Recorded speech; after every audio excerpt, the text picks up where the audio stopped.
UGM dan UI sedang diuji kredibilitasnya hari ini ya. UI diuji oleh Bahlil, UGM diuji oleh Jokowi.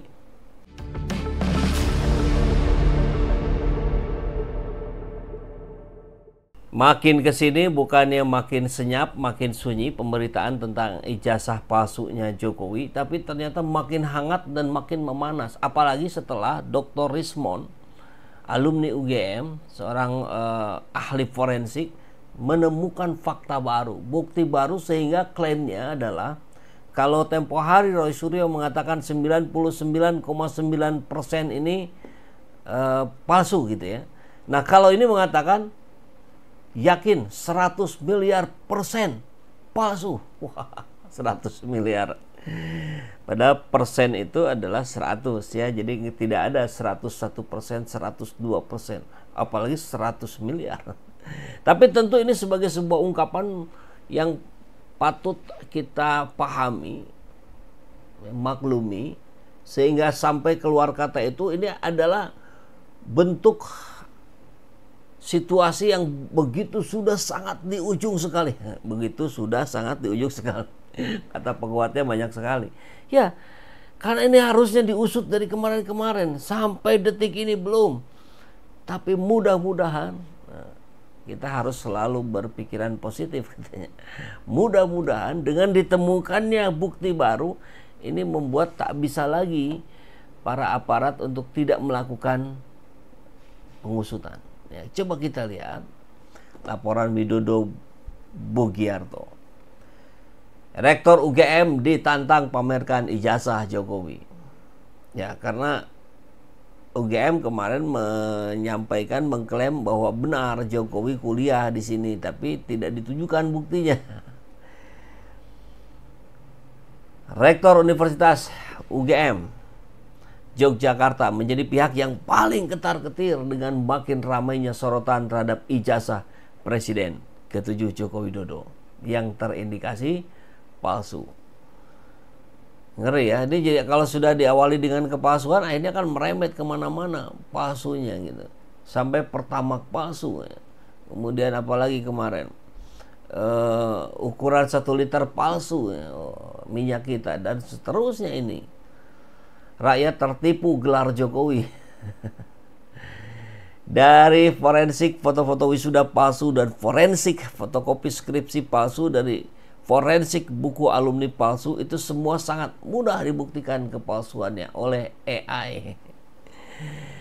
Tulis pegiat sosial Dr. Tia Fauzia ya, ini menurut Dr. Tifa, apabila advokat dan aktivis kesulitan memperkarakan dugaan ijazah palsu ke persidangan, kenapa mereka tidak bertanya langsung ke Rektor UGM?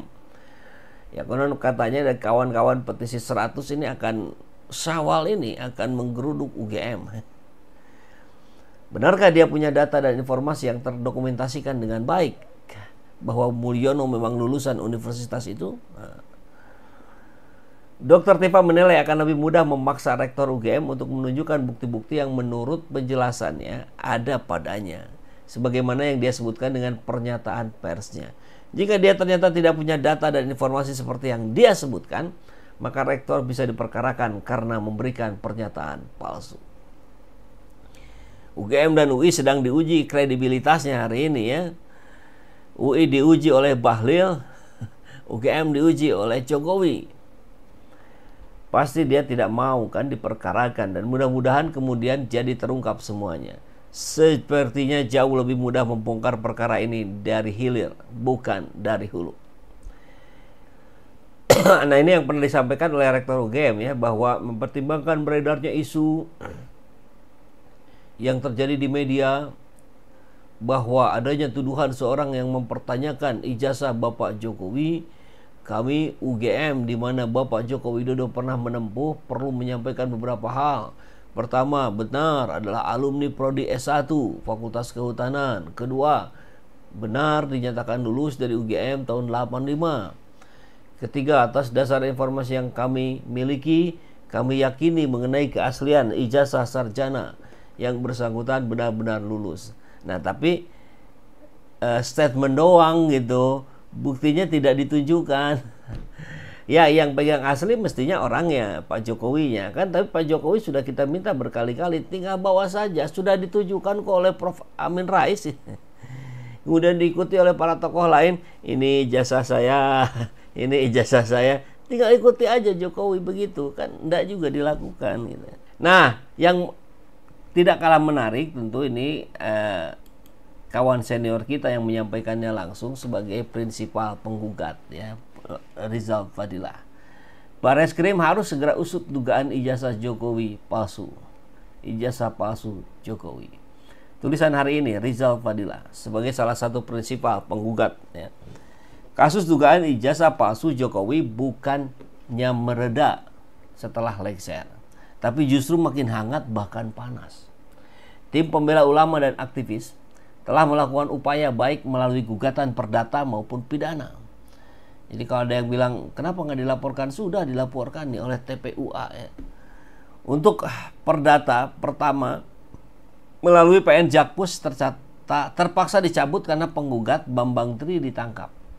Kedua melalui PN Jakpus kembali dengan putusan NO bahwa pengadilan tidak berwenang.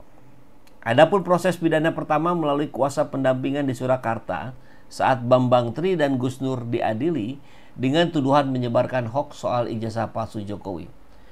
Putusan inkrah tidak mempersoalkan masalah ijazah, tapi justru ujaran kebencian.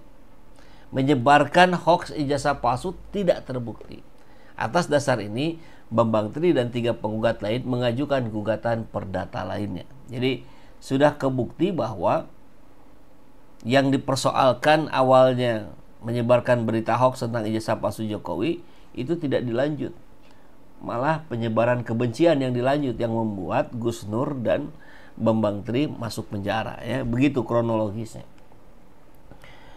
Munculnya informasi baru dan viral di media sosial, ahli forensik digital Dr. Rismon H. Sianipar dalam konten Bali Academy tentang ijazah dan skripsi Jokowi yang diyakini 100 miliar % palsu itu menjadi menarik dan mesti mendapat respon dari penegak hukum. Bagi TPUA, ini menjadi bukti yang dapat ditambahkan melengkapi bukti terdahulu di Bareskrim Mabes Polri.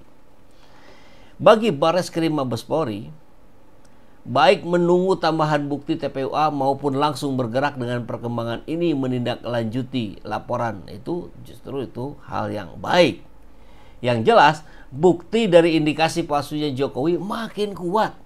Bareskrim tak boleh membiarkan keadaan ini berlarut atau berkembang semakin liar.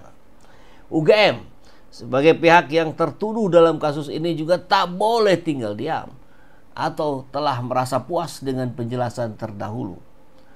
Temuan atau sangkaan baru dari ahli forensik digital yang kebetulan juga alumni UGM patut disikapi pula. Bijak jika membentuk tim untuk mengkaji kebenaran informasi lalu umumkan hasilnya dengan jujur dan transparan. Dr. Rismon Sianipar telah terang-terangan menyalahkan Rektor UGM, Profesor Dr. Ova Emilia SPOG dan menantangnya. Hal ini patut dijawab demi reputasi dan penghindaran dari sanksi hukum di kemudian hari. Posisinya sudah to be or not to be. Menurutnya 100 miliar % palsu ini harus segera diklarifikasi. Ayo keluar Bu Rektor, hadapi alumnus UGM ini. Sementara itu aspek hukum juga berjalan simultan. Jokowi memang payah, hampir bobrok di semua sisi, baik health mental, ijazah, korupsi maupun nepotisme. Sebelumnya TPUA bersama elemen lain telah melaporkan, mengadukan delik nepotismenya. Sayangnya Bareskrim tampaknya masih sungkan pada Jokowi. The final attack TPUA dan berbagai elemen perjuangan ke UGM Yogyakarta bulan Syawal besok diharapkan menjadi ajang halal bihalal pembuktian kejujuran UGM kepada para aktivis dan rakyat Indonesia. Mengakhiri gonjang-ganjing ini, isu atau tudingan kepada Jokowi soal ijazahnya. Awal dari UGM, berhenti juga di UGM. The semifinal attack adalah desakan Bareskrim untuk segera bergerak dan bertindak, mencari, memeriksa UGM lengkap mengenai administrasi valid kelulusan Jokowi. Panggil langsung Jokowi ke Mabes Polri untuk pemeriksaan. Informasi Dr. Rismond yang pembuktiannya akan diserahkan TPUA kepada Bareskrim dapat menjadi acuan. Bareskrim, Mabes Polri adalah pembuka jalan, sedangkan UGM harus menyelamatkan reputasi institusinya dengan berlaku jujur, seksama, dan meminta maaf. Akankah soal ijazah palsu ini menjadi pintu realisasi dari desakan rakyat agar Jokowi ditangkap dan diadili? Mungkin saja. Tindak kejahatan, tidak ada kejahatan yang tertutupi selamanya. Terima kasih. Pemerhati Politik dan Kebangsaan, Bandung 20 Maret 2025, Rizal Fadilah. Tulisan yang sangat keren, membangkitkan optimisme kita ya. Jadi kita tunggu Syawal nanti, geruduk UGM, kemudian dilanjutkan dengan proses yang ditempuh oleh Bareskrim untuk membuka tabir yang selama ini tertutupi.